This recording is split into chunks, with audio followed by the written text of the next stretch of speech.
ओम शांति। 6 जून 2021 अव्यक्त बाप दादा के महावाक्य। रिवाइज डेट 14 जनवरी 1988 मधुबन। मुरली का सार है, उदासी आने का कारण छोटी मोटी अवज्ञाएं। आज बेहद के बड़े ते बड़े बाप, ऊंचे ते ऊंच बनाने वाले बाप अपने चारों ओर के बच्चों में से विशेष आज्ञाकारी बच्चों को देख रहे हैं। आज्ञाकारी बच्चे तो सभी अपने को समझते हैं, लेकिन नंबरवार हैं। कोई सदा आज्ञाकारी और कोई आज्ञाकारी हैं, सदा नहीं हैं। आज्ञाकारी लिस्ट में सभी बच्चे आ जाते हैं, लेकिन अंतर जरूर है। आज्ञा देने वाला बाप सभी बच्चों को एक समय पर एक ही आज्ञा देते हैं, अलग अलग भिन्न भिन्न आज्ञा भी नहीं देते हैं। फिर भी नंबरवार क्यों होते हैं? क्योंकि जो सदा हर संकल्प व हर कर्म करते बाप की आज्ञा का सहज स्मृति स्वरूप बनते हैं, वे स्वतः ही हर संकल्प, बोल और कर्म में आज्ञा प्रमाण चलते, और जो स्मृति स्वरूप नहीं बनते उनको बार बार स्मृति लानी पड़ती है। कभी स्मृति के कारण आज्ञाकारी बन चलते और कभी चलने के बाद आज्ञा याद करते हैं, क्योंकि आज्ञा की स्मृति स्वरूप नहीं। जो श्रेष्ठ कर्म का प्रत्यक्ष फल मिलता है, वे प्रत्यक्ष फल की अनुभूति ना होने के कारण कर्म के बाद याद आता है कि यह रिजल्ट क्यों हुई। कर्म के बाद तो चेक करते तो समझते हैं, जो जैसी बाप की आज्ञा है उस प्रमाण ना चलने कारण जो प्रत्यक्ष फल अनुभव हो वह नहीं हुआ। इसको कहते हैं आज्ञा की स्मृति स्वरूप नहीं है, लेकिन कर्म के फल को देखकर स्मृति आई तो नंबरवार है सहज स्वतः स्मृति स्वरूप आज्ञाकारी। और दूसरा नंबर है कभी स्मृति से कर्म करने वाले और कभी कर्म के बाद स्मृति में आने वाले। तीसरे नंबर की तो बात ही छोड़ दो। 2 मालाएं हैं, पहली छोटी माला है, दूसरी बड़ी माला है। तीसरों की तो माला ही नहीं है, इसलिए 2 की बात कर रहे हैं। आज्ञाकारी नंबर 1 सदा अमृत वेले से रात तक सारे दिन की दिनचर्या के हर कर्म में आज्ञा प्रमाण चलने के कारण हर कर्म में मेहनत नहीं अनुभव करते, लेकिन आज्ञाकारी बनने का विशेष फल बाप के आशीर्वाद की अनुभूति करते हैं, क्योंकि आज्ञाकारी बच्चे के ऊपर हर कदम में बाप दादा के दिल की दुआएं साथ हैं। इसलिए दिल की दुआओं के कारण हर कर्म फलदायी होता है, क्योंकि कर्म बीज है और बीज से जो प्राप्ति होती है वह फल है। तो नंबर 1 आज्ञाकारी आत्मा का हर कर्म रूपी बीज शक्तिशाली होने के कारण हर कर्म का फल अर्थात संतुष्टता, सफलता प्राप्त होती है। संतुष्टता अपने आप से भी होती है और कर्म के रिजल्ट से भी होती है और अन्य आत्माओं के संपर्क संबंध से भी होती है। नंबर 1 आज्ञाकारी आत्माओं के तीनों ही प्रकार की संतुष्टता स्वतः और सदा अनुभव होती है। कई बार कई बच्चे अपने कर्म से स्वयं तुष्ट होते हैं कि मैंने बहुत अच्छा विधि पूर्वक कर्म किया, लेकिन कहाँ सफलता रूपी फल जितना स्वयं समझते हैं उतना दिखाई नहीं देता, और कहाँ फिर स्वयं भी संतुष्ट, फल में भी संतुष्ट, लेकिन संबंध संपर्क में संतुष्टता नहीं होती है। तो इसको नंबर 1 आज्ञाकारी नहीं कहेंगे। नंबर 1 आज्ञाकारी तीनों ही बातों में संतुष्टता अनुभव करेगा। वर्तमान समय के प्रमाण कई श्रेष्ठ आज्ञाकारी बच्चों द्वारा कभी कभी कोई आत्माएं अपने को असंतुष्ट भी अनुभव करती हैं। आप सोचेंगे ऐसा तो कोई नहीं है जिससे सभी संतुष्ट हों, कोई ना कोई असंतुष्ट हो भी जाते हैं, लेकिन वह कई कारण होते हैं। अपने कारण को ना जानने के कारण मिसअंडरस्टैंड गलतफहमी कर देते हैं। दूसरी बात, अपनी बुद्धि प्रमाण बड़ों से चाहना, इच्छा ज्यादा रखते हैं और वह इच्छा जब पूर्ण नहीं होती तो असंतुष्ट हो जाते। तीसरी बात, कई आत्माओं की पिछले संस्कार, स्वभाव और हिसाब किताब के कारण भी जो संतुष्ट होना चाहिए वह नहीं होती। इस कारण नंबर 1 आज्ञाकारी आत्मा का व श्रेष्ठ आत्माओं द्वारा संतुष्टता न मिलने का कारण होता नहीं है, लेकिन अपने कारणों से असंतुष्ट रह जाते हैं। इसलिए कहाँ कहाँ दिखाई देता है कि हर एक से कोई असंतुष्ट है, लेकिन उसमें भी मेजॉरिटी 95% के करीब संतुष्ट होंगे, 5% असंतुष्ट दिखाई देते। तो नंबर 1 आज्ञाकारी बच्चे मेजॉरिटी तीनों ही रूप से संतुष्ट अनुभव करेंगे और सदा आज्ञा प्रमाण श्रेष्ठ कर्म होने के कारण हर कर्म करने के बाद संतुष्ट होने कारण कर्म बार बार बुद्धि को, मन को विचलित नहीं करेगा कि ठीक किया व नहीं किया। सेकंड नंबर वाले को कर्म करने के बाद कई बार मन में संकल्प चलता है कि पता नहीं ठीक किया व नहीं किया, जिसको आप लोग अपनी भाषा में कहते हो मन खाता है कि ठीक नहीं किया। नंबर 1 आज्ञाकारी आत्मा का कभी मन नहीं खाता। आज्ञा प्रमाण चलने के कारण सदा हल्के रहते, क्योंकि कर्म के बंधन का बोझ नहीं। पहले भी सुनाया था कि एक है कर्म के संबंध में आना, दूसरा है कर्म के बंधन वश कर्म करना। तो नंबर 1 आत्मा कर्म के संबंध में आने वाली है, इसलिए सदा हल्की है। नंबर 1 आत्मा हर कर्म में बाप दादा द्वारा विशेष आशीर्वाद की प्राप्ति के कारण हर कर्म करते आशीर्वाद के फलस्वरूप सदा ही आंतरिक विल पावर अनुभव करेगी, सदा अति इंद्रिय सुख का अनुभव करेगी, सदा अपने को भरपूर अर्थात संपन्न अनुभव करेगी। कभी कभी कई बच्चे बाप के आगे अपने दिल का हाल चाल सुनाते क्या कहते हैं, ना मालूम क्यों आज अपने को खाली खाली समझते हैं। कोई बात भी नहीं हुई है, लेकिन संपन्नता व सुख की अनुभूति नहीं हो रही है। कई बार उस समय कोई उल्टा कार्य जहाँ कोई छोटी मोटी भूल नहीं होती है, लेकिन चलते चलते अनजान व अलबेलेपन में समय प्रति समय आज्ञा के प्रमाण काम नहीं करते हैं। पहले समय की अवज्ञा का बोझ किसी समय अपने तरफ खींचता है, जैसे पिछले जन्मों के कड़े संस्कार, स्वभाव कभी कभी ना चाहते भी अपने तरफ खींच लेते हैं।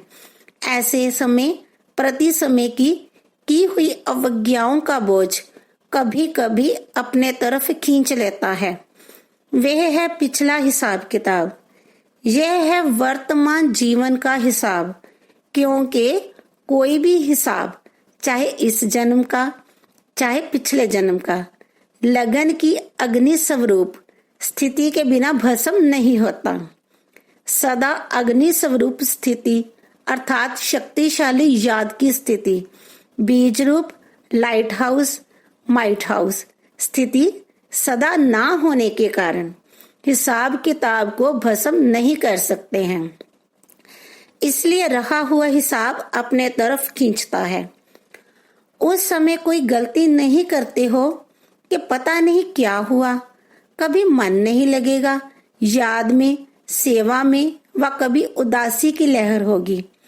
एक होता है ज्ञान द्वारा शांति का अनुभव, दूसरा होता है बिना खुशी, बिना आनंद के सन्नाटे की शांति। वे बिना रस के शांति होती है। सिर्फ दिल करेगा कहाँ अकेले में चले जाएं, बैठ जाएं। यह सब निशानियां हैं कोई न कोई अवज्ञा की। कर्म का बोझ खींचता है। अवज्ञा एक होती है पाप कर्म करना व कोई बड़ी भूल करना, और दूसरी छोटी छोटी अवज्ञाएं भी होती हैं।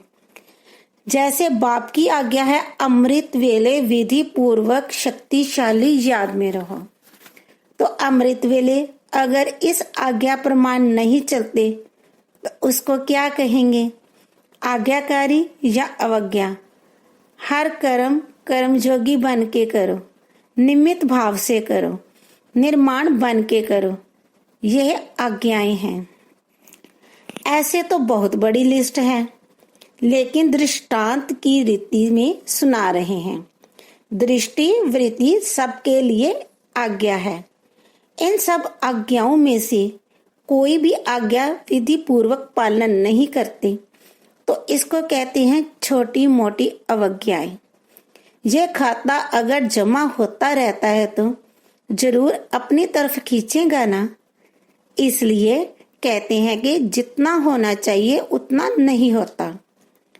जब पूछते हैं ठीक चल रहे हो तो सब कहेंगे हाँ, और जब कहते हैं कि जितना होना चाहिए उतना है तो फिर सोचते हैं। इतने इशारे मिलते, नॉलेजफुल होते, फिर भी जितना होना चाहिए उतना नहीं होता। कारण पिछला व वर्तमान बोझ डबल लाइट बनने नहीं देता है। कभी डबल लाइट बन जाते, कभी बोझ नीचे ले आता। सदा अति इंद्रिय सुख व खुशी संपन्न शांत स्थिति अनुभव नहीं करते हैं। बाप दादा के आज्ञाकारी बनने की, विशेष आशीर्वाद की, लिफ्ट के प्राप्ति की अनुभूति नहीं होती है। इसलिए किस समय सहज होता, किस समय मेहनत लगती है। नंबर 1 आज्ञाकारी की विशेषताएं स्पष्ट सुनी। बाकी नंबर 2 कौन हुआ जिसमें इन विशेषताओं की कमी है। वे नंबर 2 और दूसरे नंबर माला के हो गए। तो पहली माला में आना है ना, मुश्किल कुछ भी नहीं है। हर कदम की आज्ञा स्पष्ट है। उसी प्रमाण चलना सहज हुआ या मुश्किल हुआ, आज्ञा ही बाप के कदम है। तो कदम पर कदम रखना तो सहज हुआ ना। वैसे भी सभी सच्ची सीताएं हो, सजनियां हो, तो सजनियां कदम पर कदम रखती है ना। यह विधि है ना, तो मुश्किल क्या हुआ। बच्चे के नाते से भी देखो, बच्चे अर्थात जो बाप के फुट स्टेप पद चिन्ह पर चले, जैसे बाप ने कहा ऐसे किया। बाप का कहना और बच्चों का करना, इसको कहते हैं नंबर 1 आज्ञाकारी। तो चेक करो और चेंज करो। अच्छा, चारों ओर के सर्व आज्ञाकारी श्रेष्ठ आत्माओं को सदा बाप द्वारा प्राप्त हुई आशीर्वाद की अनुभूति करने वाली विशेष आत्माओं को सदा हर कर्म में संतुष्टता, सफलता अनुभव करने वाली महान आत्माओं को सदा कदम पर कदम रखने वाले आज्ञाकारी बच्चों को बाप दादा का याद प्यार और नमस्ते। हम रूहानी बच्चों की बाप दादा को याद प्यार और नमस्ते। शुक्रिया बाबा, शुक्रिया। पार्टियों से अव्यक्त बाप दादा की मधुर मुलाकात। नंबर 1, सदा अपने को रूहानी यात्री समझते हो। यात्रा करते क्या याद रहेगा, कहाँ जाना है वही याद रहेगा ना। अगर और कोई याद आती है तो उसको भुलाते हैं। अगर कोई देवी की यात्रा पर जाएंगे तो जय माता कहते जाएंगे। अगर कोई और याद आएंगी तो अच्छा नहीं समझते हैं। एक दो को भी याद दिलाएंगे, जय माता याद करो। घर को व बच्चे को याद नहीं करो, माता को याद करो। तो रूहानी यात्रियों को सदा क्या याद रहता है? अपना घर परम धाम याद रहता है ना, वहां ही जाना है। तो अपना घर और अपना राज्य स्वर्ग दोनों याद रहता है, जहाँ और बातें भी याद रहती हैं। पुरानी दुनिया तो याद नहीं आती है ना। ऐसे नहीं, यहाँ रहते हैं तो याद आ जाती है। रहते हुए भी न्यारे रहना, क्योंकि जितना न्यारे रहेंगे उतना ही प्यार से बाप को याद कर सकेंगे। तो चेक करो, पुरानी दुनिया में रहते पुरानी दुनिया में फंस तो नहीं जाते हैं। कमल पुष्प कीचड़ में रहता है, लेकिन कीचड़ से न्यारा रहता है। तो सेवा के लिए रहना पड़ता है, मोह के कारण नहीं। तो माताओं को मोह तो नहीं है। अगर थोड़ा धोत्रे पोत्रे को कुछ हो जाए फिर मोह होगा। अगर वे थोड़ा रोए तो आपका मन भी थोड़ा रोएगा, क्योंकि जहां मोह होता है तो दूसरे का दुख भी अपना दुख लगता है। ऐसे नहीं, उसको बुखार हो तो आपको भी मन का बुखार हो जाए। मोह खींचता है ना। पेपर तो आते हैं ना, कभी पोतरा बीमार होगा, कभी धोतरा। कभी धन की समस्याएं आएंगी, कभी अपनी बीमारी की समस्या आएगी। ये तो होगा ही, लेकिन सदा न्यारे रहें, मोह में ना आए। ऐसे निर्मोही हो। माताओं को होता है संबंध से मोह, और पांडवों को होता है पैसे से मोह। पैसा कमाने में इज्जत भी भूल जाएगी। शरीर निर्वाह करने के लिए नियमित काम करना दूसरी बात है, लेकिन ऐसा लगे रहना जो ना पढ़ाई याद आए ना याद का अभ्यास हो, उसको कहेंगे मोह। तो मोह तो नहीं है ना। जितना नष्ट मोह होंगे उतना ही स्मृति स्वरूप होंगे। कुमारों से कमाल करने वाले कुमार होना, क्या कमाल दिखाएंगे? सदा बाप को प्रत्यक्ष करने का उमंग तो रहता ही है, लेकिन उसकी विधि क्या है? आजकल तो यूथ के तरफ सबकी नजर है। रूहानी यूथ अपने मनसा शक्ति से, बोल से, चलन से ऐसे शांति की शक्ति अनुभव कराएं। कुमारों से कमाल करने वाले कुमार होना, क्या कमाल दिखाएंगे? सदा बाप को प्रत्यक्ष करने का उमंग तो रहता ही है, लेकिन उसकी विधि क्या है? आजकल तो यूथ के तरफ सबकी नजर है। रूहानी यूथ अपने मनसा शक्ति से, बोल से, चलन से ऐसे शांति की शक्ति अनुभव कराएं जो वे समझें कि ये शांति की शक्ति से क्रांति करने वाले हैं। जैसे जिस्मानी यूथ की चलन और चेहरे से जोश दिखाई देता है ना, देखकर ही पता चलता है कि यह यूथ हैं। ऐसे आपके चेहरे और चलन से शांति की अनुभूति हो, इसको कहते हैं कमाल करना। हर एक की वृत्ति से वाइब्रेशन आए। जैसे उन्हों के चलन से, चेहरे से वाइब्रेशन आता है कि ये हिंसक वृत्ति वाले हैं, ऐसे आपके वाइब्रेशन से शांति की किरणें अनुभव हो। ऐसी कमाल करके दिखाओ। कोई भी क्रांति का कार्य करता है तो सबका अटेंशन जाता है ना। ऐसे आप लोगों के ऊपर सबका अटेंशन जाए। ऐसी विशाल सेवा करो, क्योंकि ज्ञान सुनाने से अच्छा तो लगता है, लेकिन परिवर्तन अनुभव को देखकर अनुभवी बनते हैं। ऐसी कोई न्यारी बात करके दिखाओ। वाणी से तो माताएं भी सेवाएं करती हैं, निमित्त बहनें भी सेवा करती हैं, लेकिन आप नवीनता करके दिखाओ जो गवर्नमेंट का भी अटेंशन जाए। जैसे सूर्य उदय होता है तो स्वतः ही अटेंशन जाता है ना, रोशनी आ रही है, ऐसे आपके तरफ अटेंशन जाए, समझा? वरदान है, थकी व तड़पती हुई आत्माओं को सिद्धि देने वाले खुदाई खिदमतगार भव। आत्माओं की बहुत समय से इच्छा व आशा है निर्वाण व मुक्ति धाम में जाने की। इसके लिए ही अनेक जन्मों से अनेक प्रकार की साधना करते करते थक चुकी हैं। अभी हर एक सिद्धि चाहते हैं, ना कि साधना। सिद्धि अर्थात सद्गति।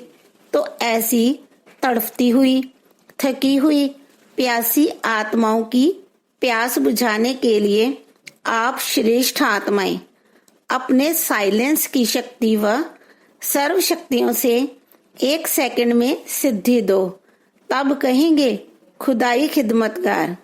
स्लोगन है, कमजोर संस्कार ही माया के आने का चोर गेट है। अब ये गेट बंद करो। ओम शांति।